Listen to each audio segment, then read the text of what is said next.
Olá, saudações de paz a todos, queridos irmãos que nos acompanham desde Angola, desde o Brasil também. E eu gostaria de saudar todos os coordenadores e professores do Seminário Batista Livre, e em especial saudações ao pastor Jamierson, que é o diretor acadêmico-geral do Seminário Batista Livre. Aqui quem vos fala é o professor Wilson Amaral, coordenador acadêmico do Seminário Batista Livre, aqui em Angola, na cidade de Luanda. E o nosso convidado especial é o pastor Paulo Cristiano. Pastor Paulo, seja bem-vindo. Pastor Wilson, é pastor? Pastor Wilson? Sim, sim. Pastor Wilson, é um prazer estar com vocês, principalmente servindo ao SBL, né? Meu amigo, pastor Jamierson, amigos de longa data, da época do ICP, Defesa da Fé, é uma pessoa muito querida para nós. E para mim é um prazer estar falando sobre temas voltados para a apologética, que é o carro-chefe do trabalho do meu ministério que eu desenvolvo durante todo esse tempo. Obrigado mais uma vez, que Deus possa abençoar a nossa palestra aqui, que outros possam adquirir conhecimento através dela. Eu é que aqui agradeço por aceitar o nosso convite, pastor Paulo Cristiano. Apologética é uma das matérias bem recorrentes no estudo teológico, e a proposta do tema hoje é a gente fazer uma avaliação do catolicismo à luz da Bíblia. E esse estudo em teologia também é conhecido como religiões comparadas. A gente tem, inclusive, uma matéria que envolve esse estudo também, que por outra designação, que é seitas e heresias. Pastor Paulo Cristiano, normalmente nós classificamos as seitas em seitas pseudo-cristãs. Você tem aqui as testemunhas de Jeová, os adventistas do sétimo dia, aos católicos de forma parcial. A gente acredita que é possível encontrarmos crentes genuínos dentro da Igreja Católica Romana, mas o sistema em si, a gente fala do sistema em si, das doutrinas, e nós também temos as chamadas seitas orientais, as seitas afro-brasileiras. Aqui, inclusive, tem seitas em Angola que lá no Brasil não tem, dentre elas o quimbanguismo, que é uma seita que no Brasil não existe.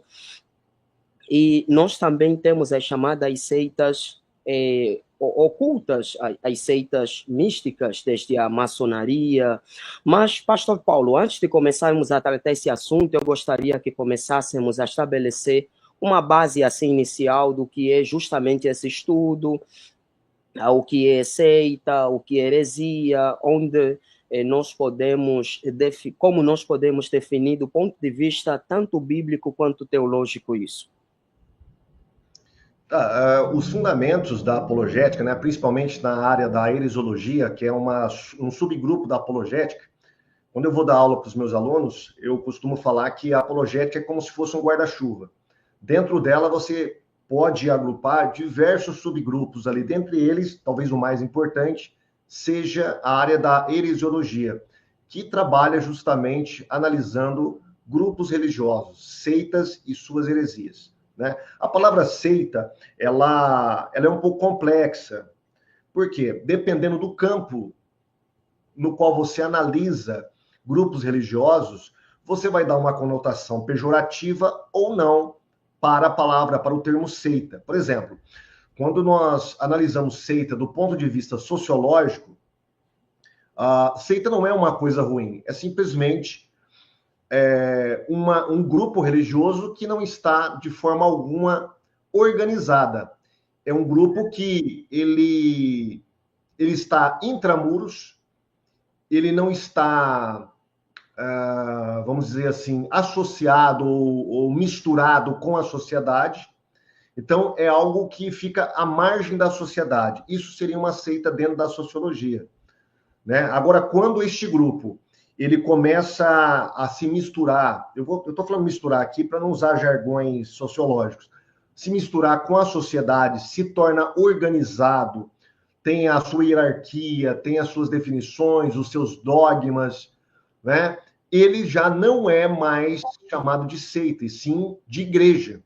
Isso dentro, por exemplo, dos paradigmas dos pais da sociologia, como Durkheim, como o próprio Weber, né, e outros que vão classificar seita de uma maneira não pejorativa. Agora, quando nós vamos para o campo teológico, a gente já muda a concepção. Por quê? Dentro do campo teológico, sempre a seita ela vai adquirir um teor negativo, pejorativo.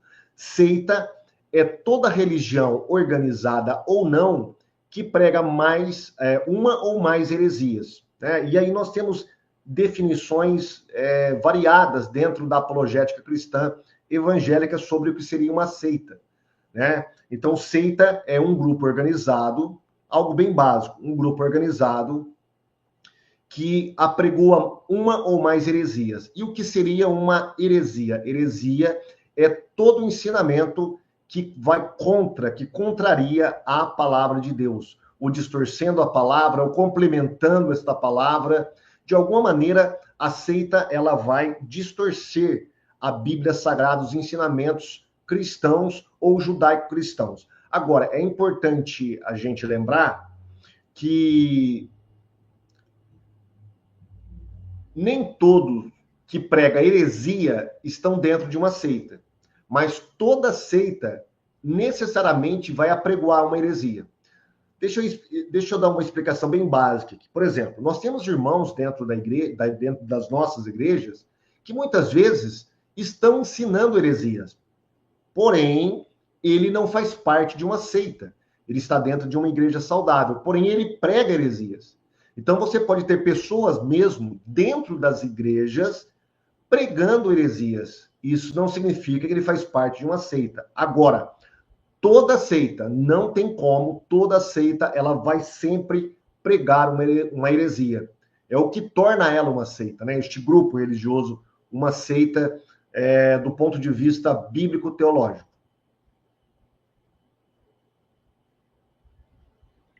Muito bom, pastor Paulo Cristiano. Inclusive, essa palavra secta, que é uma palavra latina, que deriva do grego raireses, nem sempre foi definido num viés assim teológico, como hoje nós costumamos a definir como um movimento herético, mas simplesmente como facção, partido. Inclusive, você tem várias situações em textos como Atos 5, versículo 17, faz referência à seita dos saduceus, Atos 15, versículo 5, a seita dos fariseus. Inclusive, o apóstolo Paulo lhe é atribuído a ideia de que ele era da seita dos nazarenos. Mas a partir do contexto de Gálatas capítulo 5, eu vejo já que o sentido vai mudando, quando o apóstolo Paulo faz referência à heresia. Em 1 Coríntios capítulo 11, versículo 19, Paulo diz: importa que haja entre vós heresias, para os que são sinceros se manifestem. Pastor Paulo Cristiano, assim, estabelecendo aquelas bases que normalmente a gente se vale para caracterizar uma seita, com base naquilo que elas ensinam sobre Deus, Cristo, Espírito Santo, pecado, graça, e com base também num sistema estabelecido aí das 4 operações da matemática, eu queria saber, a Igreja Católica é uma seita? Sim, a Igreja Católica, nós podemos enquadrá-la, configurá-la como uma seita, sim. Porque quando você analisa os dogmas católicos, você percebe que esses dogmas, eles não têm base bíblica alguma. É certo que muitos católicos, teólogos e apologistas católicos, eles vão tentar encontrar alguns versículos que pode fazer alguma alusão a alguma doutrina católica. Deixa eu explicar bem rápido aqui. Por exemplo, a questão da Assunção de Maria. Você não vai encontrar na Bíblia em lugar nenhum que Maria foi assunta aos céus. Em lugar nenhum. Quando você vai para a história da igreja, também a história da igreja, ela desconhece uma tal Assunção de Maria. Você só tem uma doutrina parecida em livros apócrifos. E isso já tardiamente, século III, mais ou menos, já começa, século III, IV, já começa a surgir alguns livros que apregoavam que Maria foi assunta aos céus. Fora isso, os pais da igreja mesmo, aqueles que mantinham a ortodoxia, eles nunca ensinaram que Maria foi assunta aos céus. Então, os católicos, para dar um ar bíblico nos seus dogmas, o que eles fazem? eles começam a ver nas entrelinhas, tentar justificar nas entrelinhas de alguns versículos, deturpando esses versículos, para tentar fundamentar os dogmas que lhes são peculiares, como, por exemplo, a Assunção de Maria. Então, por exemplo, nós vamos lá para Apocalipse capítulo 12, quando você abre em Apocalipse capítulo 12, você encontra a figura de uma mulher, a figura de um dragão, e uma coisa interessante, foi visto um sinal nos céus, uma mulher prestes a dar à luz, e ela gritava para dar à luz. E ela deu à luz um varão, e esse menino foi arrebatado até os céus. E aí mostra o dragão querendo devorar a mulher, e todo aquele contexto que quem conhece o livro de Apocalipse sabe muito bem. Então a Igreja Católica, ela vê na figura da mulher a figura de Maria. Por que a Maria? Olha, ela deu à luz a uma criança e ela está no céu. Se ela está no céu, é porque mostra que Maria, de alguma maneira, foi assunta aos céus com corpo, alma e espírito. Né? Então, eles fazem essa leitura totalmente enviesada das Escrituras Sagradas através das lentes dos dogmas católicos.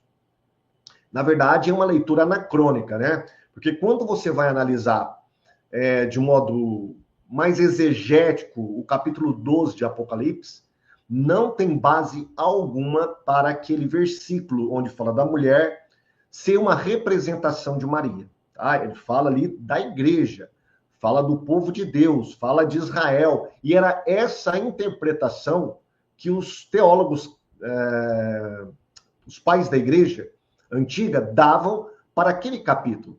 Agora, a Igreja Católica, a revelia de toda a patrística, criou o dogma da Assunção de Maria, por conta e risco. E ali eles querem fundamentar esse dogma na Bíblia e nos pais da igreja, e aí eles fazem todo tipo de malabarismo para tentar fundamentar esses dogmas extras e antibíblicos que a Igreja Católica criou. Então nós podemos dizer, sim, que a Igreja Católica, ela realmente é uma seita dentro desses critérios que nós usamos para identificar uma seita. Por exemplo, uma seita, ela tem um líder religioso, tá? Toda seita vai ter um grande líder, no qual os seus fiéis, os seus adeptos, vão prestar toda a obediência, vão se submeter a este líder sem pensar, tá? A gente encontra isso nas Testemunhas de Jeová, com o seu corpo governante. A gente encontra isso entre os adventistas do sétimo dia, com a sua falsa profetisa Ellen Goldwhite. A gente encontra isso entre os mormons, com seu falso profeta Joseph Smith. A gente encontra isso em outras seitas, tá? Que menos conhecidas, talvez, mas que são se sujeitam em tudo a essa autoridade maior. Essas autoridades destes líderes são até mais suprema do que a própria palavra de Deus. Tá? Então, a gente encontra isso na Igreja Católica, encontramos na figura do Papa. Tá? O Papa, quando ele fala, segundo dizem os católicos, ex-cátedra, ou seja, da cadeira, da cátedra de Pedro, ele é infalível. E se ele dita alguma doutrina para a Igreja crer, tendo todo esse contexto de infalibilidade, as pessoas, os católicos precisam crer, caso contrário, eles devem ser excluídos da Igreja Católica, eles não podem ser católicos, estão debaixo de anátema. Se bem que hoje a Igreja Católica, né, ela não usa mais a palavra anátema. Do Concílio Vaticano II para cá, eles começaram a moldar a Igreja aos tempos modernos. Mas se você for vasculhar alguns concílios antigos do catolicismo, por exemplo, o Concílio de Trento, está lotado de anátema. Anátema é uma maldição que é posta sobre uma pessoa que não crê. Por exemplo, no próprio dogma da Assunção de Maria, nós temos ali um anátema disfarçado. Mas é um anátema, só que não usa a palavra anátema. Aqueles que não creem estão no desgosto de Pedro e Paulo e de Deus e incorrem na ira de Deus. Ou seja, isso é um anátema disfarçado. Porque se você não crê na Assunção, você está não só debaixo do desfavor dos santos Pedro e Paulo, mas também da própria ira de Deus. Ou seja, você está fora do reino de Deus, você está fora da igreja, você é um excomungado.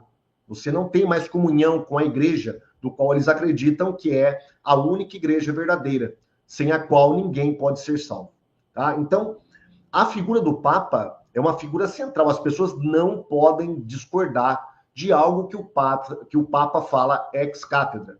Tá? Eles são... Quando a gente conversa com os católicos, nós temos debate com católicos, com apologistas católicos, a gente percebe que eles confiam cegamente no que o magistério da Igreja Católica pregou, mesmo que este ensinamento não tenha base bíblica, não tenha base histórica, não tenha base lógica, como é, por exemplo, a Assunção de Maria ou mesmo a Imaculada Conceição.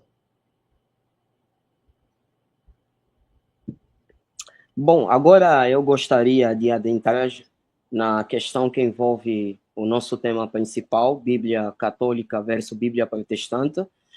Pastor Paulo Cristiano, nós sabemos que quando a gente olha um pouco para a história, especificamente a história do período intertestamentário, a partir do contexto do século III, nós temos o aparecimento de várias literaturas chamadas apócrifas.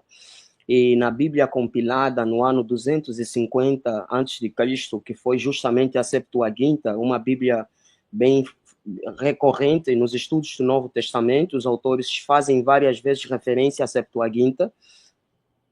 Nós sabemos que esses livros apócrifos foram então desenvolvidos nesse contexto do período intertestamentário e que a Igreja do Novo Testamento não faz citação desses livros como Tobias, Judite.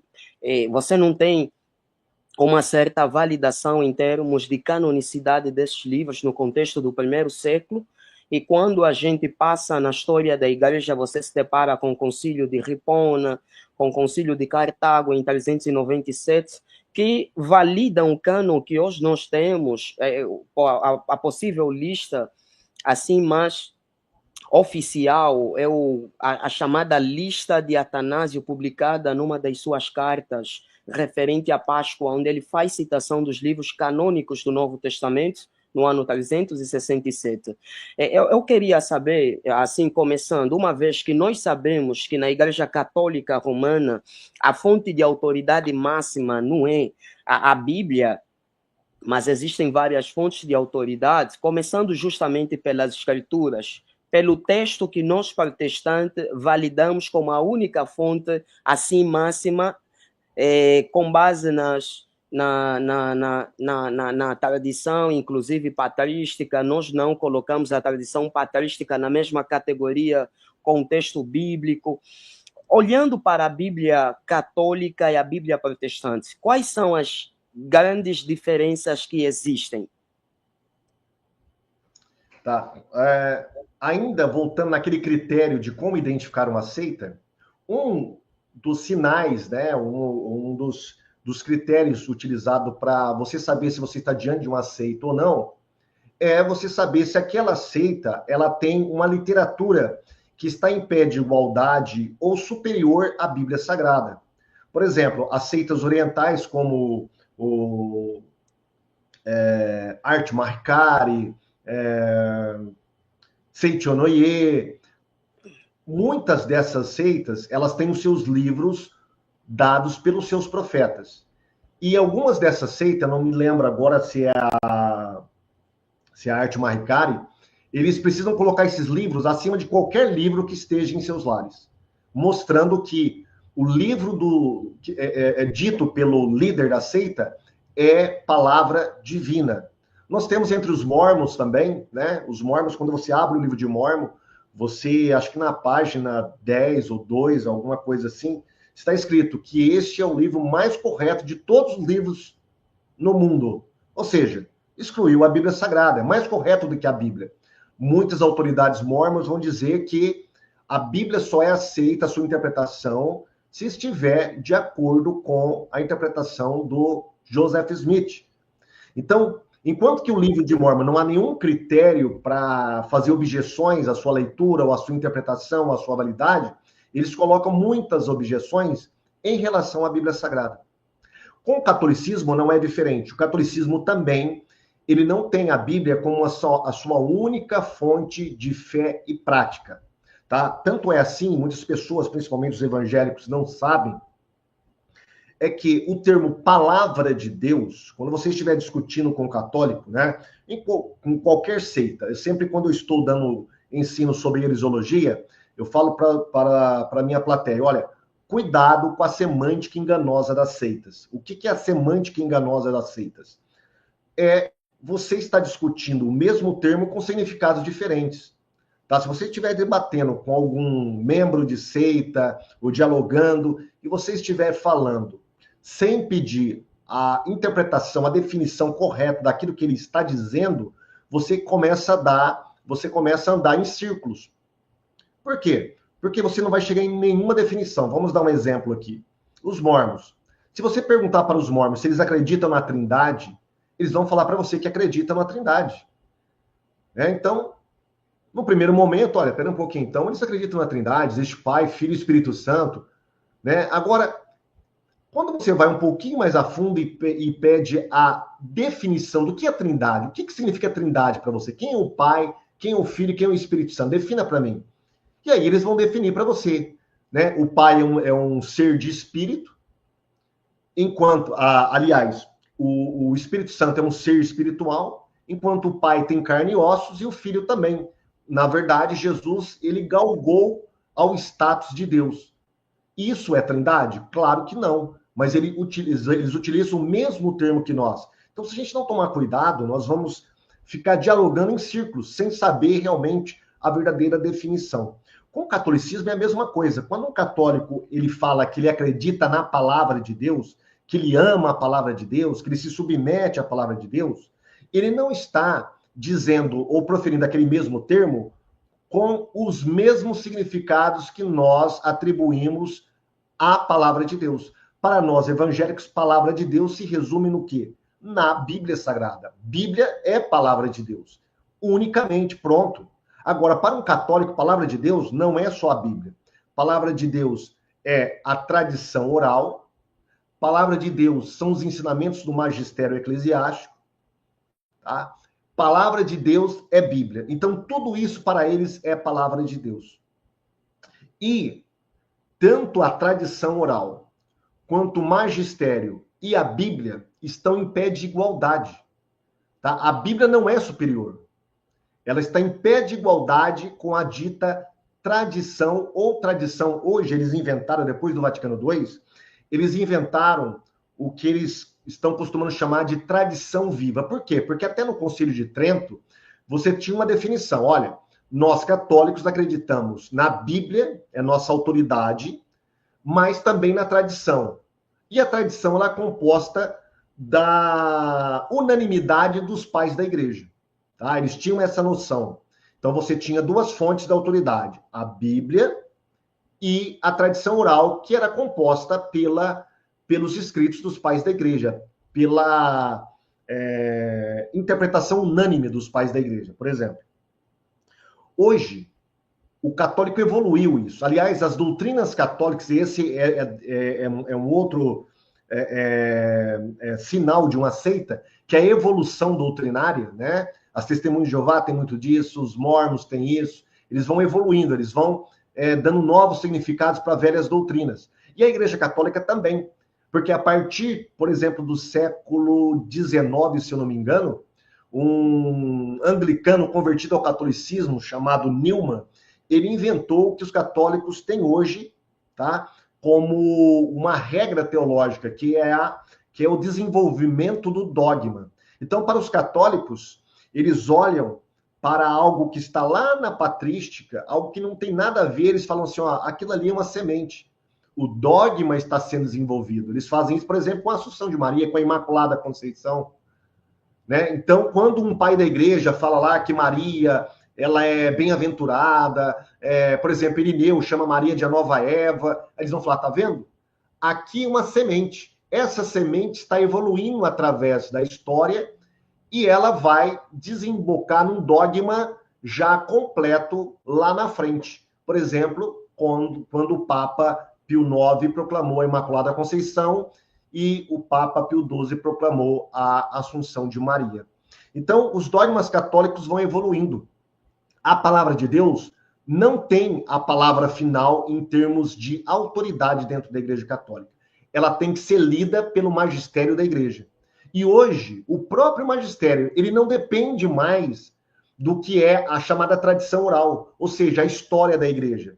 Pouco importa para os teólogos católicos hoje o que os pais da Igreja pensavam sobre certo assunto. O que importa é o que a Igreja Católica atual, através do seu magistério, impõe como doutrina.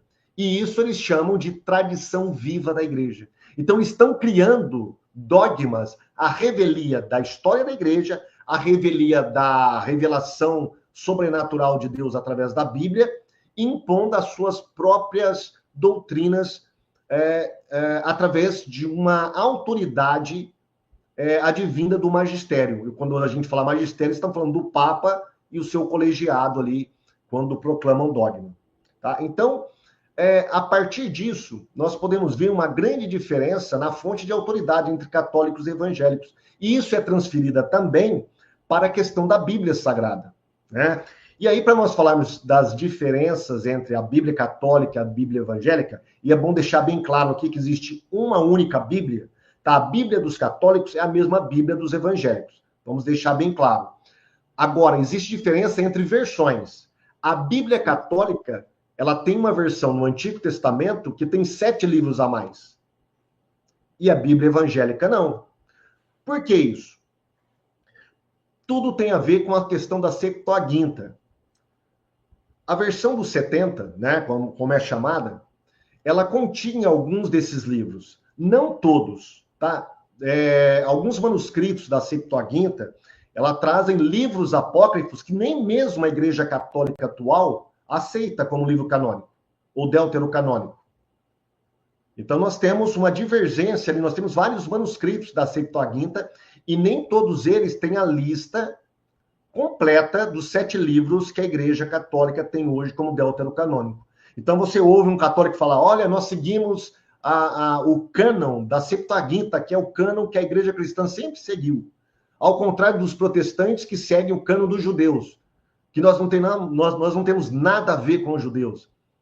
É claro que isso é um engodo. Né? Quando você vai estudar, você percebe que os manuscritos da Septuaginta não trazem todos os livros que tem na Bíblia da Igreja Católica, né, lá do Antigo Testamento, e pior, nós não temos nenhuma citação do Novo Testamento de nenhum desses livros. De nenhum deles, dos chamados livros apócrifos, ou deuterocanônicos. Aí os católicos eles vão falar o seguinte, olha, o nosso cânon é baseado na lista de concílios ecumênicos. Aí eles vão sempre apelar para Cartago e Hipona, os concílios de 382 e 397, se eu não me engano. Sim. O Hipona 363, Cartago 397. Isso. Mas eu acho que não é 363, não. Acho que é 380, tá na década de 80. Sim. Se eu não me engano. Exatamente. A gente tem um concílio na década de 40, 60, que é o de Laodiceia. Tá? Depois nós vamos falar sobre ele. Mas, enfim, eles vão falar para você o seguinte, olha, tá vendo? A lista de livros que nós temos hoje na nossa Bíblia segue a lista de livros proposta pelos concílios antigos. Por exemplo, Cartago e Hipona. Só que quando você estuda a história, os manuscritos, as atas de Cartago e Hipona, você verifica que tem algumas coisas que não batem. Por exemplo, Cartago e Hipona, eles deixam de fora, nos seus manuscritos gregos destes concílios, os livros de Macabeus e Baruque, que são aceitos pela Igreja Católica. Que estão na Bíblia Católica, mas não estavam propostas naquela lista, do qual Cartago e Hipona propuseram. E outra, Cartago e Hipona não impuseram uma lista canônica.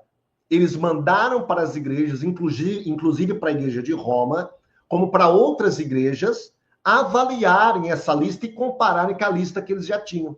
Então, você percebe que não existe um magistério eclesiástico, como querem os católicos na antiguidade, falando que, olha, esta é a lista canônica verdadeira e você tem que segui-la.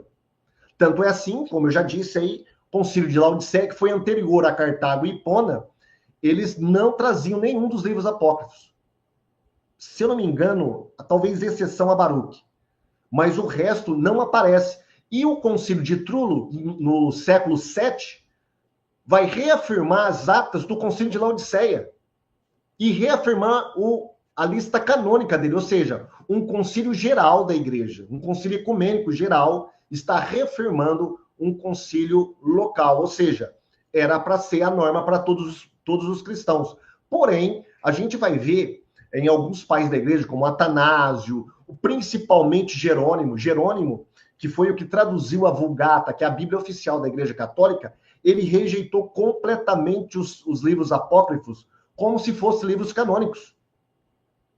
Ele nem queria colocar na sua tradução bíblica. Ele foi forçado pelo Papa Damaso, pela Igreja Católica, que estava investindo nele, né? Estava financiando todas as suas pesquisas, porque Jerônimo ele foi lá para o Oriente Médio, foi pesquisar com as igrejas gregas, enfim, detinha os verdadeiros manuscritos do Novo Testamento e do Antigo Testamento também.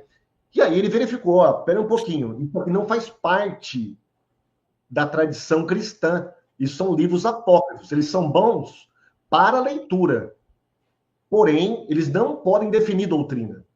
Isso está bem claro nas palavras de Jerônimo, que é considerado um doutor da Igreja Católica. Né? Então, se a gente for citar aqui, século 4, 5, 6, 7, 8, 9, 10, 11, vários doutores não aceitaram os livros apócrifos. Inclusive, 20 anos antes de Trento, do Concílio de Trento, nós temos, por exemplo, o cardeal Caetano, que foi um cardeal muito conhecido na época, muito importante na época, ele rejeitou veementemente os livros apócrifos 20 anos antes do Concílio de Trento. E mesmo dentro do Concílio de Trento, houve uma briga, uma dissensão a respeito se os livros deuterocanônicos, se 7 livros a mais, realmente faziam parte do cânon da Igreja Cristã, ou eles deveriam ser rejeitados, como sempre aconteceu na história da Igreja Antiga. Então, quando um católico fala para você, olha, os protestantes tiraram livros da Bíblia, na verdade é que ele não conhece a história da Igreja. Ele não conhece a história. Esses livros nunca fizeram parte do cânon judaico, que era o cânon que Jesus citava no Novo Testamento. Era o cânon dos judeus. Tanto é assim que Paulo vai falar que os judeus, eles são os guardiães dos oráculos divinos. Ou seja, foi através dos judeus que veio o Velho Testamento. Então, esse Velho Testamento dos judeus é o original, não o adulterado aí com livros que não fazem parte do cânon judaico. Né? Então, essa é a grande diferença entre Bíblia católica e Bíblia evangélica. Os evangélicos têm a Bíblia original, enquanto os católicos fizeram um acréscimo de 7 livros a mais que não era sustentado pela história da igreja, pelos pais da igreja. Sem falar, irmão Wilson, que esses livros apócrifos estão lotados de heresias. Né? Eu nem vou entrar aqui na questão da disputa de Lutero e tal, porque senão a gente vai ficar aqui durante 1 hora só falando sobre isso. Exatamente. E muitas das justificativas dos católicos, eles normalmente recorrem à parte da igreja que faziam uso de livros apócrifos como Orígenes, inclusive Atanásio, Clemente de Alexandria, que faziam uso de livros apócrifos e eles validam com base nessas citações, pelo fato de que os pais da igreja, muitos deles faziam referência a livros apócrifos. O outro detalhe também é que Agostinho, segundo eles, fez várias referências a livros apócrifos. Muitos católicos baseiam-se nesse fator. E uma outra questão que eu queria que o pastor Cristiano comentasse está associado justamente por quais razões é que nós protestantes, nós evangélicos, rejeitamos os livros apócrifos. Nós sabemos que a primeira iniciativa sobre essa questão deu-se justamente a partir da comunidade judaica, que rejeitou muitos desses apócrifos. A tradição judaica faz referência a que os livros como Tobias, Judite, sujam as mãos, ou não sujam as mãos, como uma referência à falta de canonicidade e profeticidade nesses livros. E eu queria ouvir o teu comentário sobre assim, de forma bem breve e objetiva, quais são os principais fatores que fazem com que nós, evangélicos, não aceitamos a canonicidade de livros que foram canonizados no Concílio de Trento entre os anos 1546 a 1548, e aí eles puseram, então, um segundo cânon, e eu queria saber aí, a partir desse ponto também, pastor Paulo Cristiano. Muito bem, quando a gente abre os evangelhos, nós observamos que Jesus cita leis, profetas e salmos. Essa divisão era a divisão utilizada pelos judeus da época de Cristo. Tá? O que eram as leis, profetas e salmos? Era o Antigo Testamento como nós temos hoje na nossa Bíblia Sagrada. A Bíblia protestante e a Bíblia judaica. A Taná, né, que a gente chama, ela era composta pelos mesmos livros que nós temos hoje na nossa Bíblia evangélica, do Antigo Testamento. Então, Jesus e os judeus da sua época, eles nunca aceitaram, nem passaram na cabeça deles aceitar que, por exemplo, Macabeus, Baruque, Sabedoria, seriam livros canônicos vindos de Deus. E eles usavam até um critério muito interessante que o irmão citou, livros que sujam e livros que não sujam as mãos. Né? Os livros que sujam as mãos são os livros canônicos, os livros inspirados por Deus. Os que não sujam não são canônicos. Então, os judeus nunca aceitaram. Aí os católicos vão falar, olha lá o Concílio de Jânia, lá no século 90, eles se reuniram e ali eles decidiram que era só aqueles livros ali de Gênesis a Malaquias que poderia estar na Bíblia Sagrada, rejeitando os outros livros. Não, eles nem consideraram isso. Não foi para saber que livro era ou não canônico. O concílio, aliás, que não foi nem um concílio, foi uma reunião ali de alguns líderes judaicos, né? Não foi nem um concílio. E eles não foram ali para se reunir para decidir sobre cânon. O que era o cânon? Era para decidir sobre algumas questões de alguns livros que já eram considerados canônicos. Tá? Então não tem nada a ver o que os católicos fazem. Então nós rejeitamos os livros apócrifos, que os católicos chamam de deuterocanônicos, que é um segundo cânon para eles. Por quê? Primeiro, porque não tem base no cânon original dos judeus que Jesus seguia, que era o cânon que Jesus citava, que era o cânon que os apóstolos citavam. Você não vai encontrar nada no Novo Testamento a respeito de sendo citado um livro. Você até encontra um livro que é apócrifo completamente, que é o livro de Enoque, citado ali por Judas, mas não os livros, os 7 livros a mais da Igreja Católica Romana que ela tem no seu Antigo Testamento. Então, esta é uma boa razão. A segunda razão, a história da igreja. Como o irmão disse aí, que muitos católicos utilizam o argumento de que muitos pais da igreja citavam alguns desses livros. Olha, citar livros ou passagens de livros que são considerados apócrifos e admiti-los como canônicos são coisas completamente diferentes. Não tem nada a ver uma coisa com a outra. Tá? Até quando eu vou dar estudo, por exemplo, quando eu vou analisar a doutrina do santuário dos adventistas do sétimo dia, lá que Jesus voltou em 1844 e tal, né? E eles fazem toda uma parafernália ali no livro de Daniel para tentar emplacar uma tal doutrina do juiz investigativo, eu utilizo o livro dos Macabeus. Eu utilizo Macabeus para provar que aquela falsa profecia adventista ela não tem base bíblica. Por quê? A história dos Macabeus fala sobre Antíoco Epifânio, que é profetizado ali no livro de Daniel. Eu utilizando. Agora, isso significa que eu considero o livro de Macabeus inspirado só porque eu estou citando? Claro que não. A mesma coisa acontecia com os pais da igreja. E é interessante citar Agostinho, porque Agostinho, não sei se é no livro Cidade de Deus ou Doutrina Cristã, ele vai deixar bem claro os livros que são canônicos, e ele cita nominalmente o livro de Macabeus, e ele fala que não é canônico. Então, eles tinham 2 listas de livros, eclesiásticos e os canônicos. Os canônicos decidiam questões de regra, de doutrina. Os eclesiásticos era só para ser lido, eram livros de sabedoria, livros de, vamos dizer assim, como a gente pode chamar hoje, de inspiração, para, De... para Não, consolidar. não era um livro de sabedoria, tá? Então, eram bons para a leitura. O próprio Lutero considerou esses livros bons para a leitura, mas não canônicos. Então, é um erro muito grande você achar que, por causa da citação de alguns pais da igreja, de alguns versículos ou passagens desses livros, isso significa que eles consideravam, colocavam ali no cânon? É mentira. Isso não tem base. Tá? Por quê? Porque existiam duas listas. Esses livros, que eram considerados bons para leitura, que eram os livros chamados de eclesiásticos, e os canônicos, que são os livros que nós temos na nossa Bíblia evangélica protestante. Outra razão, os livros canônicos, os livros apócrifos ou deuterocanônicos da Igreja Católica, eles estão lotados de heresia. Tá? Por exemplo, no capítulo 12 de, não sei se é primeiro ou segundo Macabeus, agora eu fiz uma confusão, eles ensinam a orar pelos mortos.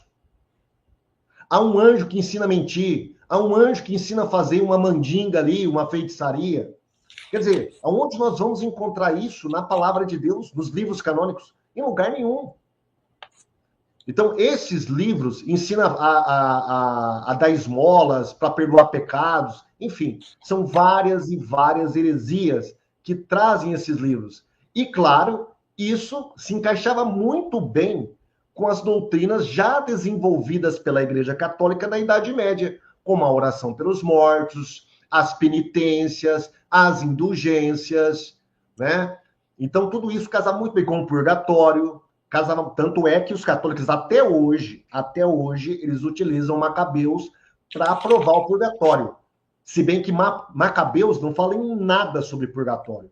Ele fala em orar pelos mortos, que é uma outra visão judaica.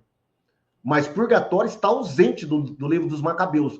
Mesmo assim, a Igreja Católica utiliza o capítulo 12 para fundamentar biblicamente, porque eles consideram canônicos, uma doutrina espúria, herética, que é o purgatório. Então, por isso que nós rejeitamos esses livros.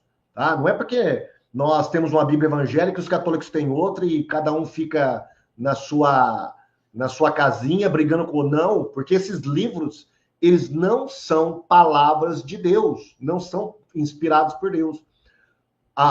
O próprio teor dos livros, né? Eles vão falar que eles vão dar testemunho que eles não são inspirados. No final de alguns desses livros, eles vão dizer bem claro que eles não são inspirados por Deus. Então, por isso que nós rejeitamos.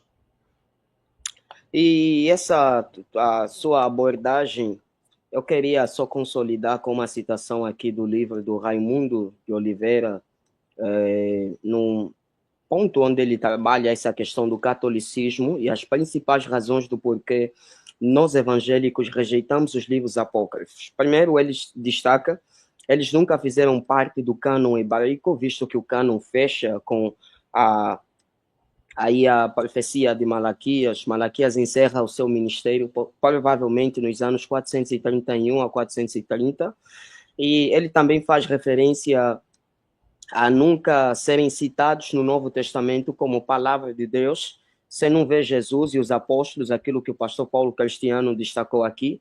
Joséfo, inclusive, não faz citação dos livros apócrifos como palavra de Deus, e é um judeu helenista muito influente no contexto do Egito, que chamava-se Filon.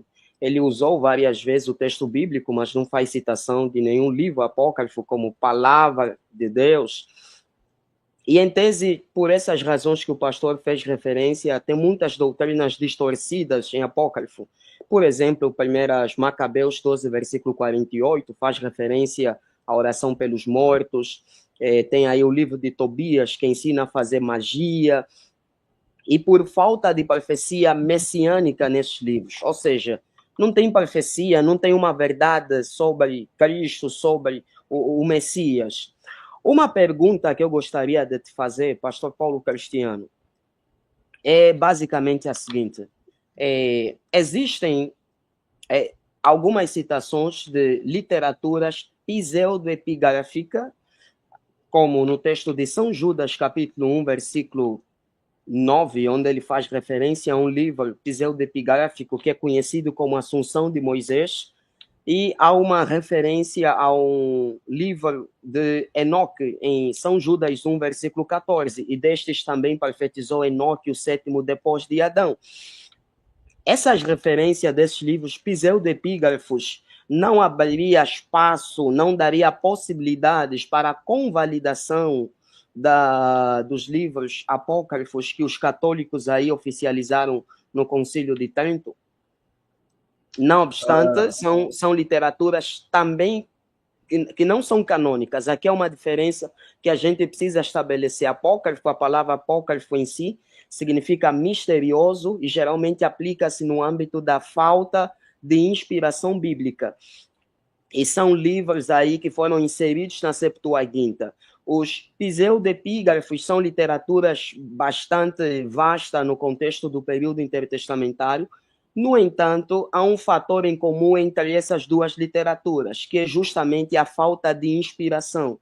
Tanto pseudoepígrafos, tanto livros apócrifos, são livros que não contêm inspiração divina.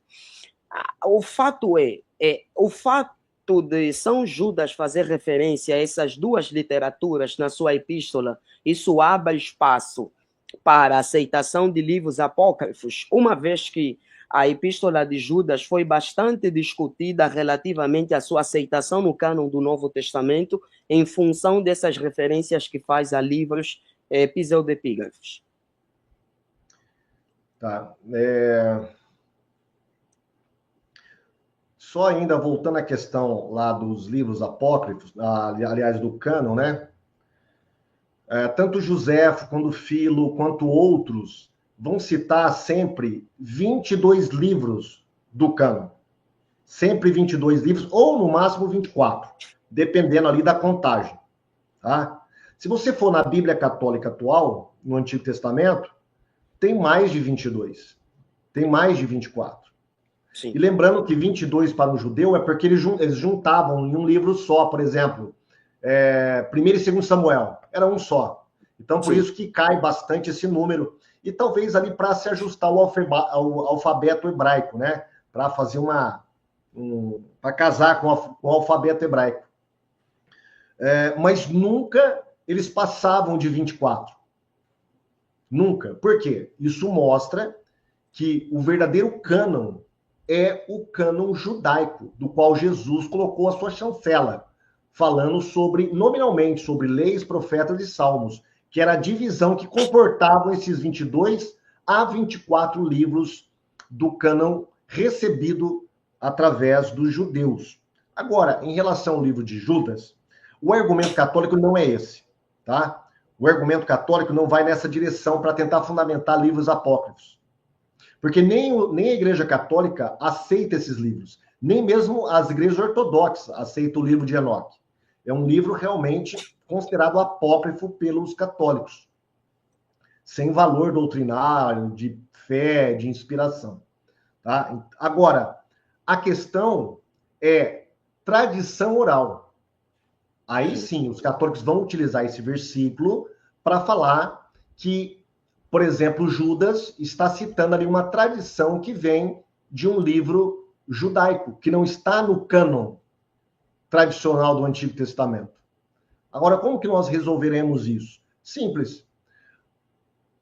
Assim como os pais da igreja citavam passagens dos livros deuterocanônicos, sem considerá-los canônicos, Judas fez a mesma coisa com o livro de Enoque. Assim como eu cito o livro de Macabeus nos meus estudos contra os adventistas, sem considerar o canônico, assim também Judas citou Enoque sem considerá-lo canônico. Paulo vai citar vários poetas e filósofos gregos, sem, contudo, abonar ou chancelar ali uma tal inspiração para as palavras desses filósofos. Não, então não é pelo fato de Judas ou qualquer outro escritor do Novo Testamento citar algo que não esteja nos 22 ou 24 livros do Antigo Testamento, isso não significa que ele está abonando como se fosse inspirado, como se fosse palavra de Deus. Agora, dentro do contexto de Judas ali, a gente percebe que ele está refutando os falsos mestres. a briga de Judas é com os falsos mestres, né? Tanto é que ele começa a falar, né? Ó, eu intentei escrever-vos sobre a comunhão, sobre a fé e tal, mas eu senti a necessidade de escrever a vocês para vocês batalhar pela fé que uma vez foi entregue aos santos. Versículo 3. E aí ele começa a falar sobre os falsos mestres. E se você pegar Judas e 2 Pedro, você vai ver que é a mesma coisa, é o mesmo livro. São os mesmos teores ali da carta de Judas e da carta de Pedro também. Estão combatendo os falsos mestres. E esses falsos mestres, dentro dessa teologia dos falsos mestres, alguns estudiosos acreditam que eles levavam muito em consideração o livro de Enoque. Fazia parte ali do seu bojo doutrinário ou de conhecimento, o livro de Enoque. Enfim, tinha muita importância para eles. Daí a citação de Judas do livro de Enoque, desmontando a própria alegação dos falsos mestres. Então, é mais ou menos isso que aconteceu em Judas. Então, Judas não dá base nem para a suposta tradição oral católica e muito menos para enfiar 7 livros a mais no Antigo Testamento, como livros deuterocanônicos. Muito. Isso é fundamental, porque sempre é importante a gente ter uma resposta bem pronta, bem assim organizada para lidar com essas eventualidades. Isso faz parte, inclusive, do estudo da apologética. A gente deve estar preparado para responder satisfatoriamente a qualquer um que vos pedir a razão da vossa esperança. Agora, pastor Paulo, no teu ponto de vista, quais são os principais erros do catolicismo mais gravíssimo que nós poderíamos aqui destacar de forma bem resumida? Eu acho que os maiores erros da Igreja Católica diz respeito à questão da doutrina da salvação, porque é isso que importa para nós. A questão da doutrina da salvação. Quando um católico ele confia em todos os sacramentos para ser salvo, isso é o que Pedro chama de heresia de perdição. Quando um católico, você vê na internet, falando que o escapulário livra você do inferno, isso é uma heresia de perdição. Quando você vê um católico acreditando que um jubileu da Igreja Católica pode conceder indulgência plenária para perdão dos pecados, isso é heresia de perdição. Quando um católico fala que o batismo lava os pecados, regenera e perdoa, isso é heresia de perdição. Tá? Então, eu acho que a principal heresia da Igreja Católica diz respeito a essa questão doutrinária. Tá? E claro que uma coisa está ligada à outra, tá bom? Quando a gente estuda o catolicismo, a gente percebe que há um sistema complexo. As doutrinas estão interligadas, completamente interligadas. Por exemplo, a Mariologia está interligada com a questão da doutrina da salvação. E aí, quando você vai para o catolicismo popular, principalmente o catolicismo de internet, você vai ver assim horrores, bizarrices mesmo, coisas assim que nem mesmo por exemplo, um cardeal lá do Concílio de Trento ficaria horrorizado com o que esses católicos estão fazendo hoje. Por exemplo, você vê católico falando que o sangue de Maria tem poder, porque o sangue de Maria é o sangue de Cristo. E se o sangue de Cristo tem poder, o sangue de Maria também tem. Você vê padres hoje falando que Maria ela é onisciente, ela é onipotente. Meu Deus! Isso nem mesmo os bispos, os cardeais do Concílio de Trento, eles acreditavam nisso. Eles iam considerar isso uma heresia. Né? Hoje já estão colocando Maria como co-redentora. Por quê? Porque o sangue que Jesus derramou para poder salvar a humanidade era o mesmo sangue do corpo de Maria. Gente, isso é um absurdo. Não tem nada a ver com o sangue, o H2O, O sangue nosso, vermelho, o líquido. Isso tem a ver com vida. Quem deu a vida por nós foi Jesus, não é Maria.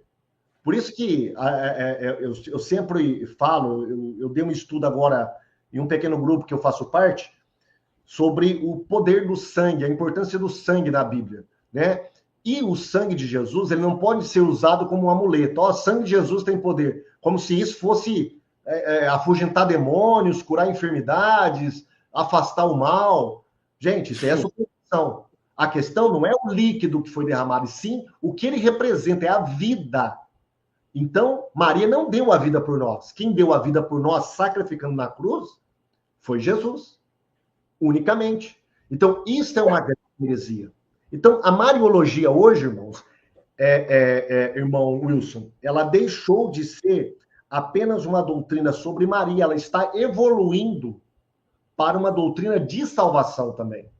Tá? E isso eu acho muito grave. Outras heresias que eu acho gravíssimas na Igreja Católica, além da Mariologia, a questão da justificação pela fé, que os católicos, eles dizem que são justificados pela fé, mas eles conseguem embutir ali as boas obras também para ser justificados. Isso é um grave erro, uma grave heresia. Tá? A questão do purgatório, a questão do papado, tá? Tudo isso são graves heresias. O Papa como representante de Cristo na Terra, o Papa como infalível, né? Isso é heresia, e isso é muito grave. Então, eu julgo que essas doutrinas, elas são mais graves. Agora, existem outras doutrinas da Igreja Católica que são também heresia, mas não são de uma periculosidade como essas que eu citei. Tá? Eu acho que essas aí são as piores de todas. Pastor Paulo, há uma questão bem complexa que foi inclusive debatida aí no quinto século, um conflito que envolvia Nestório, o nestorianismo, que posteriormente foi condenado no Concílio de Éfeso no ano 431 e depois taxativamente em 451 no Concílio de Calcedônia. A minha questão é, o pastor Paulo Cristiano concorda que Maria é mãe de Deus?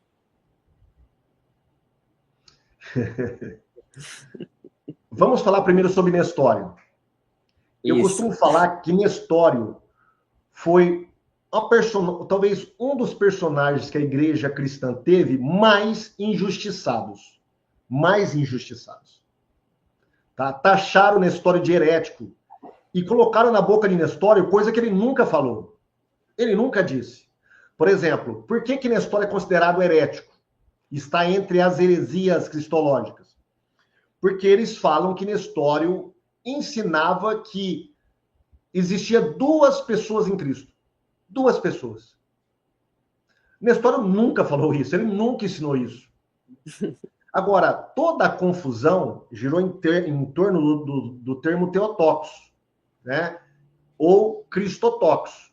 Enquanto os antioquenos, a escola de Antioquia, do qual Nestório fazia parte, dos seus mestres que seguiam essa linha, eles acreditavam que Maria era mãe de Jesus, era mãe de Cristo. Cristo é Deus? É Deus. Nenhum deles negavam isso. Nenhum deles proferia uma heresia ariana. Eles reafirmavam a divindade de Cristo. Porém, Maria não era mãe da divindade de Cristo. E isso eles deixavam bem claro. Por isso que o termo, quando surgiu Theotokos, e esse termo, eu vejo alguns católicos falando, né? Ah, esse termo é um termo antigo, que vem desde a época dos apóstolos, chamar Maria de mãe de Deus. É mentira. Mentira. Eles acharam até um manuscrito sem nome, sem identificação nenhuma, onde faz uma oração pela proteção da mãe de Deus. E aí eles falam, tá vendo? Lá no segundo século, já tem uma oração da igreja invocando Maria como mãe de Deus. Só que quando você vai estudar a história deste manuscrito, esse manuscrito é um manuscrito escrito em grego, porém no Egito, egípcio.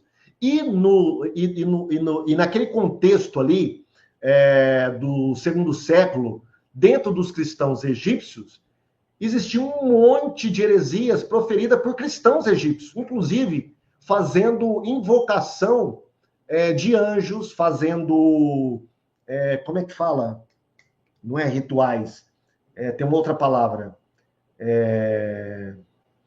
Eles faziam rituais assim como os pagãos, tá? Com amuletos. Quer dizer, qualquer um desses cristãos aí que não eram cristãos ortodoxos poderia ter escrito esse manuscrito, sem nenhum problema. Isso não quer dizer que a igreja acreditava nisso. Aliás, o termo Theotokos, ele vai surgir no século IV, no século IV apenas, em alguns escritos, mas não para falar que Maria é a mãe de Deus, e sim para fazer uma diferença com os arianos.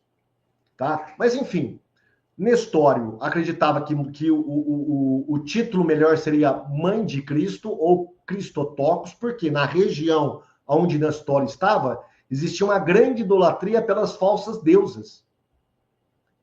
E ele achava que se você começar a chamar Maria de Mãe de Deus, você poderia confundir a mente dos cristãos com a assimilação que eles faziam com o paganismo. Então ele falou assim, não é bom fazer isso. Tanto é que nas cartas que ele corresponde com Cirilo de Alexandria, ele diz bem claro isso aí. Aliás, o próprio Cirilo fala, né? Você está falando que não tem nada a ver, você pode até conceder que Maria seja Theotokos, contudo que ela não seja uma deusa. O próprio Nestório falava isso, e o próprio Cirilo confirmou isso. Por quê? Nestório, ele já via antecipadamente o que a gente está vendo hoje, de mariolatria dentro do catolicismo romano. E realmente aconteceu. Só que Nestório nunca ensinou duas pessoas em Cristo. O que ele enfatizava? Que existia duas naturezas em Cristo, como o Concílio de Calcedônia depois veio reafirmar. Uma natureza humana e uma natureza divina. Enquanto que Cirilo acreditava em uma só natureza. Você pegar os escritos de Cirilo, não é que ele era totalmente ortodoxo, ele acreditava em uma natureza. Ele falava em uma natureza de Cristo. Porém, ele falava como é que eles usam o termo? Das ações divinas e das ações humanas de Cristo. Cristo como homem chorava, Cristo como homem sentia sede, sentia cansaço, como Deus ele perdoava pecados, como Deus ele fazia milagres. Quer dizer, então se a gente for julgar também, Cirilo ele pode ser considerado herético.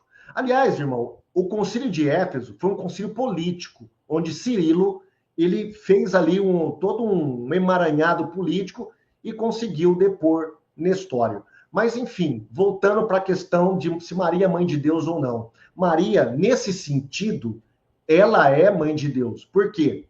Porque o que gerou nela é Deus. Tá? Então, quando Éfeso fala que Maria é mãe de Deus, é no sentido cristológico. Agora, hoje, quando um católico chama Maria de mãe de Deus, o sentido cristológico não aparece. O título mãe de Deus hoje, dentro do catolicismo, tomou uma autonomia mariológica. Então, Maria, ela é a mãe de Deus. Você vê muitos católicos acreditando que Maria é mãe da divindade de Cristo. Né? O próprio Agostinho, eu acho que ele foi chamado para o Concílio de Éfeso, ele morreu acho que 4 meses antes. Se ele estivesse no Concílio de Éfeso, ele ia dar respaldo para Nestório. Porque quando você estuda os escritos de Agostinho, ele diz claramente, Maria não é mãe da divindade de Cristo. Ela é mãe da sua humanidade, da sua fraqueza, e não da sua realeza, da sua divindade. Então, ele cria igualzinho Nestório. E assim os outros pais da igreja também acreditavam. Tá? Agora, depois do século IV, com o título de Mãe de Deus, o negócio descambou para outras heresias. Tá? Sem falar que Éfeso, lembra que Éfeso é a cidade no qual Paulo foi escorraçado pelos adeptos, pelos simpatizantes de Diana dos Efésios, que era uma grande deusa ali. Então, você já tem ali um precedente muito grande de idolatria. E segundo o historiador católico Roque, no livro História das Heresias, católico, ele vai falar que quando foi proclamado Maria como mãe de Deus, houve uma passeata, uma procissão em júbilo de muitos devotos daquela cidade que eram pagãos. Eram pagãos. Então, Maria, mãe de Deus, no sentido cristológico, sim. No sentido católico, nós rejeitamos esse título de Maria como mãe de Deus. Mas por qual razão é que Nestório foi condenado por essa heresia? Se Nestório não ensinou isso, pastor Paulo Cristiano, por qual razão é que hoje, em vasta maioria dos livros teológicos, fazem referência a essa heresia, nestorianismo? Por qual razão? Isso foi passando, irmão, sem as pessoas pesquisarem realmente. Eu já ensinei isso em aula teológica. Aí eu comecei a pesquisar realmente nas atas. Eu comecei a pesquisar nas cartas que foram trocadas entre Nestório e Cirilo.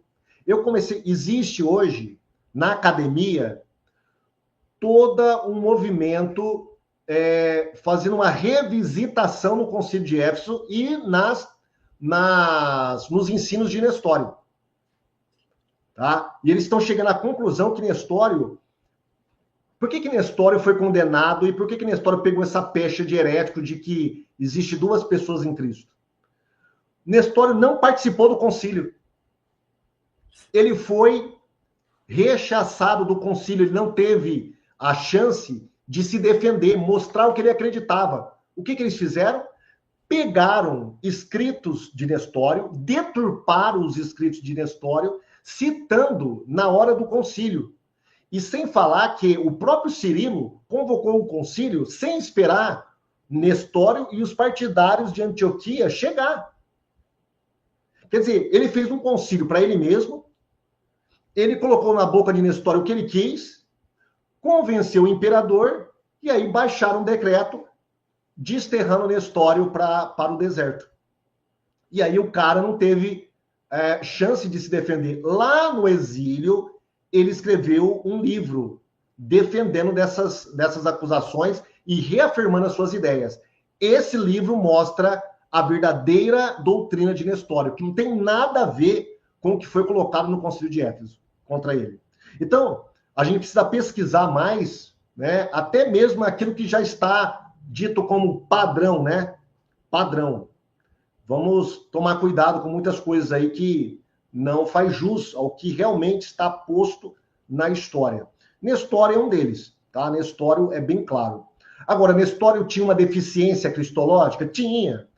Mais uma deficiência linguística, porque ele não sabia ajustar as duas naturezas, tá? Do que realmente uma deficiência doutrinária.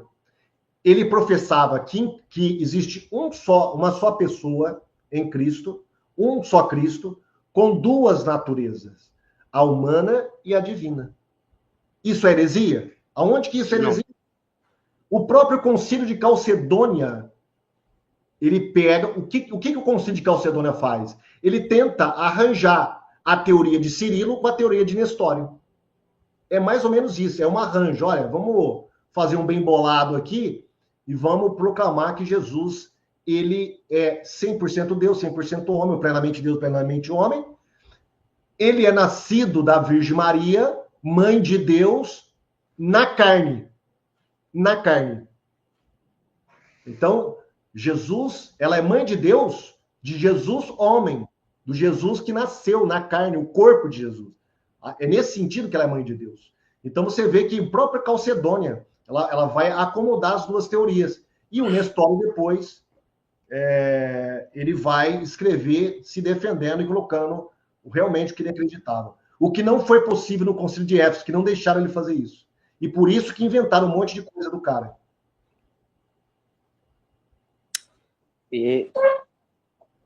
Eu já ensinei, eu normalmente ensino que o Nestório ensinava que em Cristo existiam duas pessoas.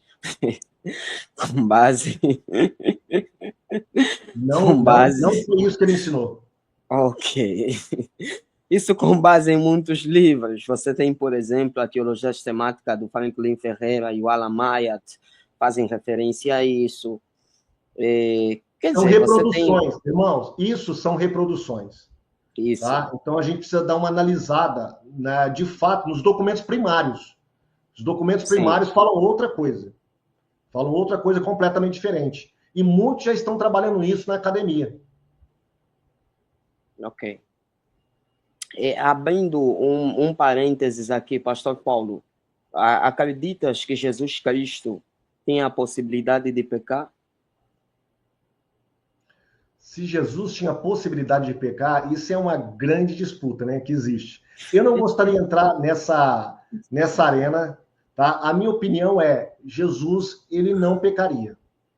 Ok. Não teria possibilidade de pecar. Mas eu não quero Certo. entrar nisso aí de jeito nenhum. Isso aí já tem dado pano para manga. É uma polêmica grande, tá? Existe até heresias a partir disso. A partir disso, existe até heresias. Por quê? É, Porque, por exemplo, os adventistas acreditam que Jesus. Por que os adventistas acreditam que você pode ser salvo também pela guarda dos mandamentos? Porque Jesus teria a possibilidade de pecar. Se Jesus tinha a possibilidade de pecar e ele guardou a lei de Deus, por que eu, o adventista, tendo a possibilidade de pecar, não posso ser perfeito igual Jesus guardando a lei? Então, existe um monte de coisas envolvendo essa questão se Jesus poderia pecar ou não. Mas vamos focar no catolicismo, irmão. O catolicismo acredita que Jesus não tinha possibilidade. ok.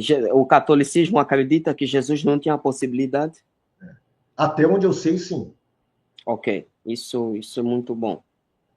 Exatamente. Então, Pastor Paulo, fechando aqui no teu ponto de vista, quais seriam as recomendações que tu darias a um católico relativamente à Igreja Católica Romana? Quais seriam as recomendações? Por onde a gente deveria começar ao conversar com um católico? Normalmente o católico já vem com esse pressuposto.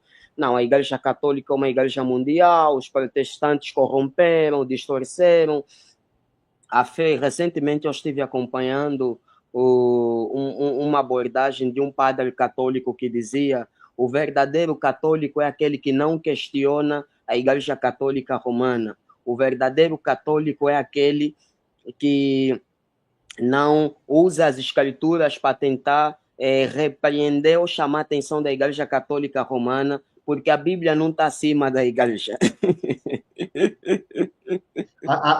É isso, exato, exato. A Bíblia não está acima da igreja. Exatamente. Então, como é que nós podemos lidar com um católico relativamente a assim passos para trazê-lo para o Evangelho de Cristo Jesus? O critério é simples, tá? A fórmula é simples. É a fórmula que tem levado muitos católicos para as igrejas evangélicas. Simples. Suspenda essa obediência cega ao Vaticano e leia a Bíblia.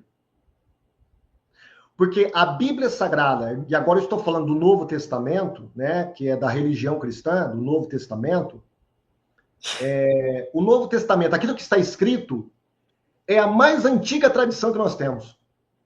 Os católicos gostam muito de falar de tradição, né? A tradição, a tradição. Mas o que está escrito é a verdadeira tradição apostólica. O que os apóstolos ensinaram, eles deixaram escrito. Agora, como que nós vamos saber como que era a igreja primitiva, como que eram os critérios doutrinários da igreja, os limites? Novo Testamento, meu filho. Bíblia. Então, quando você vai para a Bíblia, quando um católico ele vai somente para a Bíblia, ele deixa de ser católico. Como muitos, milhares, milhões têm feito durante todo esse tempo. Durante todo esse tempo. Né? Então, hoje existe aí uma euforia, né? Os católicos, está tendo um avivamento católico no mundo, no Brasil, muitos protestantes estão se convertendo à fé católica. E aí, quando você vai observar esses testemunhos, você percebe que a pessoa não conhecia nem fé evangélica, nem fé católica, e muito menos história da igreja cristã. Então, o primeiro católico que chega com conhecimento um pouquinho mais avançado e lança em rosto para ele vai ficar perdido, vai ficar balançado na sua fé. E aí os católicos têm todo um arsenal, os apologistas, né? Todo um arsenal para bater ali. Principalmente a questão da patrística. A gente costuma falar que pouco conhecimento da patrística leva para o catolicismo. muito conhecimento da patrística leva para o protestantismo. Porque quando você estuda a patrística de modo correto, não de modo enviesado, como é do catolicismo romano, né, você vai perceber que eles têm muito mais a ver com o protestantismo do que com o catolicismo. Eu não estou dizendo que os pais da igreja eram protestantes, não é isso que eu estou falando. Os pais da igreja devem ser deixados no seu contexto histórico. Eles eram os pais da igreja com seus erros e acertos. Tá? Não eram protestantes, não eram ortodoxos, não eram católicos romanos. Eles eram os pais da igreja, de uma igreja de uma época dentro de um contexto teológico, cultural, histórico. Agora, quando você pega muitos desses ensinamentos dos pais da igreja, você percebe que eles se aproximam mais do protestantismo do que do próprio catolicismo romano. Mas o que acontece? Os apologistas católicos fazem muita propaganda. E quando você faz muita propaganda, você consegue enganar os incautos, os menos avisados. Né? E isso está sendo um sucesso dos católicos de internet hoje. Tá? Muita propaganda, muita distorção. Por exemplo, você pega esses caras falando sobre o papado, agora, por causa da eleição do Papa, né? E a gente nem falou da eleição do Papa, né, Wilson? Nem falando do papado. Você pega alguns vídeos, por exemplo, Lucas Lancaster, que é considerado um historiador católico atual, jovem aí. Cara, você vê o cara citando os pais da igreja para aprovar o papado, você fala assim, não é possível. Os caras adulteram textos, citam textos fora do contexto, completamente enviesado. Agora, quando um evangélico vê um estudo desse, ele nunca teve contato com a patrística, ele vai acreditar que é verdade. E aí é fácil ele ir para o catolicismo. Então, qual é a minha orientação para um católico? Bíblia. Ajoelhe, faça como eu fiz na minha conversão, quando eu era católico. Depois que eu fui para a igreja evangélica, eu ainda continuei orando a Deus, pedindo ao Senhor se realmente aquela igreja no qual eu estava indo era uma igreja verdadeira. Se eu estava saindo do catolicismo, eu não estava fazendo algo errado. Porque eu fui ensinado que a igreja católica é a igreja verdadeira.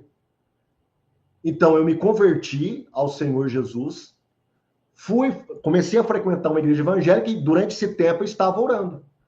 Então, a minha segunda orientação, primeira, leia a Bíblia. Segundo, busque o Senhor. Ore a Deus. Ore ao Senhor, peça direção ao Senhor. Né? E terceiro, observe. Veja na história da igreja. O que nós temos de igreja católica atual com a igreja antiga, a igreja do século IV, a igreja do Concílio de Nicéia. Veja se você pode sustentar a igreja católica atual a partir da igreja antiga. Não. O catolicismo que nós temos hoje não tem nada a ver com a igreja antiga, por exemplo, do século IV, do século V. Tá? É uma igreja completamente diferente.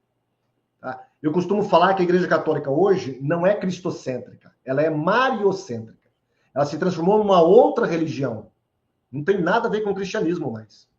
Apesar de usar a mesma linguagem, os mesmos termos, acreditar em algumas doutrinas parecidas, mas ela se transfigurou de forma assim radical. Não é mais cristianismo o que nós temos dentro da Igreja Católica atual. Ok, muito obrigado, pastor Paulo Cristiano. Em gesto de conclusão, de fato, essa questão do Papa, deixei justamente para a parte final da nossa live. Eu queria saber como é que você vê essa eleição do novo Papa, qual é a grande implicação no campo escatológico, qual é a grande implicação para os crentes dentro desse contexto em que nós vivenciamos. Bom, é bom a gente deixar claro que o papado é algo antibíblico, tá? E extra-bíblico.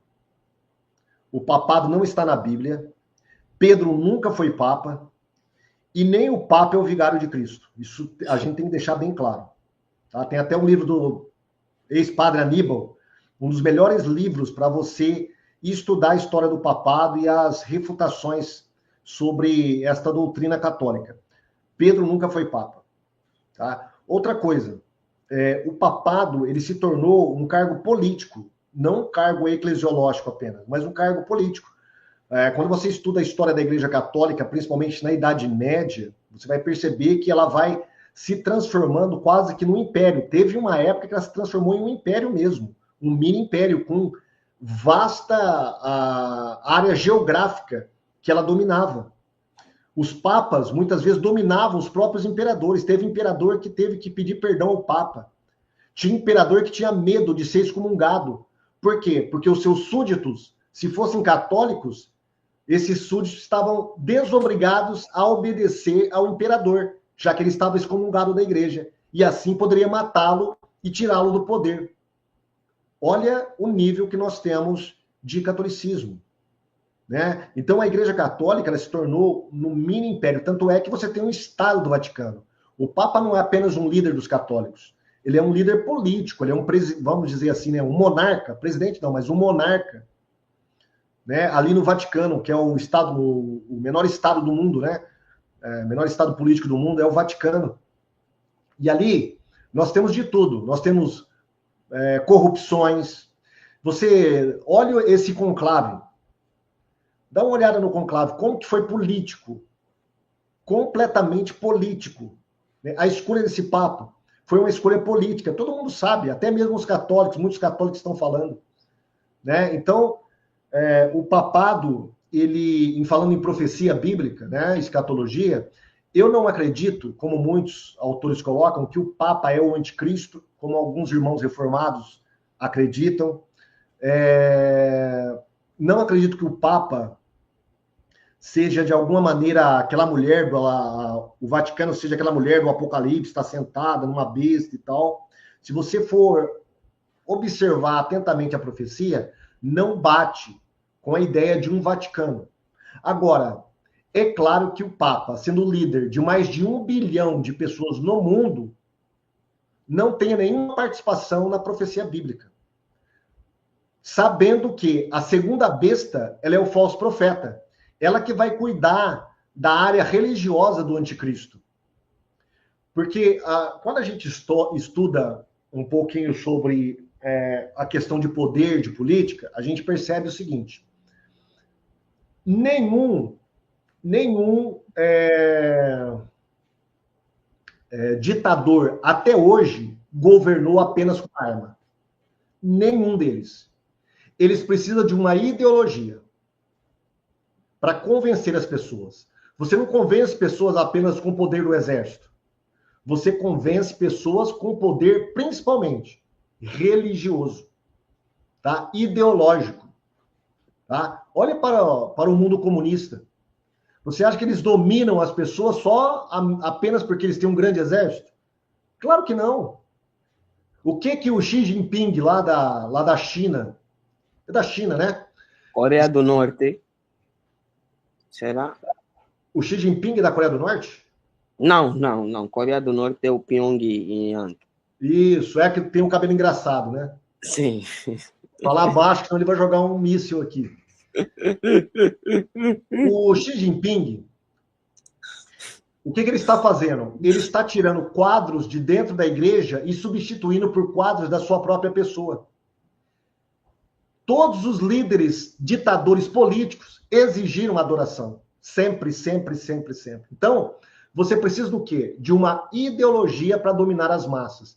E é isso que o anticristo tem na pessoa do falso profeta. A mais poderosa ideologia de todos os tempos. A ideologia religiosa. Tá? Que pode controlar a mente das pessoas. Então, o Papa tem alguma participação ali? Tem. Qual? Eu não sei. Tá? Eu sou da linha escatológica, dispensacionalista, pré-tribulacionista. Então, eu vejo muitas coisas no futuro. Eu não costumo ficar olhando jornais para interpretar a profecia, né? Então, a gente costuma deixar a profecia no futuro e, no momento certo, ela vai se cumprir. O que a gente pode perceber no momento? Cenários. A gente pode montar cenários. Tá?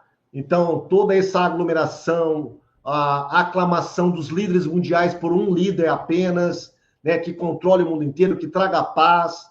Então, tudo isso são cenários. Agora, eu posso falar que isso é profecia bíblica que está se cumprindo? Não. Ainda não. Né? Então, a gente faz essa leitura assim. Então, a Igreja Católica vai ter uma participação na escatologia? Acredito que sim. Muito forte. Qual que será? Será de liderança? O próprio Papa será o falso profeta? Pode ser. Não sei. Não posso te falar. Obrigado, pastor Paulo Cristiano. E eu gostaria de fazer citação de dois textos bíblicos, que são um dos textos bíblicos mais exclusivistas do Novo Testamento. É o texto de João 14, verso 6. Eu sou o caminho, a verdade e a vida. E 1 Timóteo 2, versículo 5. Só existe um único mediador entre Deus e os homens. Não existe Papa, não existe Maria, não existe um outro caminho fora desse caminho único que pode nos salvar, que é Jesus Cristo, Filho do Deus vivo, o Verbo que se fez carne e habitou entre nós. Este é o caminho que eu e você precisamos seguir. Pastor Paulo Cristiano, muito obrigado por esse tempo precioso que a gente esteve partilhando aqui no Seminário Batista Livre. Obrigado a todos, alunos do Seminário Batista, que nos acompanharam. Saudações de paz ao pastor Jamierson. Mandou-te um abraço, grande abraço ao meu Paulo Cristiano, você fera. Nós agradecemos, pastor Paulo Cristiano, por aceitar o nosso convite. Deus o abençoe rica e poderosamente. E gratidão a todos também que nos acompanharam. Muito obrigado pela vossa participação, tem sido bênção. E o nosso objetivo é justamente colocar à disposição o bom conhecimento teológico para inspirá-lo a estudar mais as Escrituras. Jesus, em Mateus 22, versículo 29, diz: errais não conhecendo as Escrituras nem o poder de Deus. E o estudo teológico chama a atenção à necessidade de estudar, pesquisar a palavra de Deus. Obrigado a todos. Tchau, tchau. Deus abençoe. Obrigado, pastor Paulo Cristiano. Deus abençoe, muito obrigado. Posso deixar o meu canal? Sim, sim, fique à vontade. Defensores, no YouTube, Defensores. Você coloca Defensores Apologética Cristã, que você vai para o meu canal, tem vários vídeos só tratando sobre catolicismo e outras doutrinas também. Também eu estou no Instagram, Defensores PC, você vai me encontrar lá também. Deus abençoe. Tchau, irmão. Amém. Deus abençoe, pastor Paulo.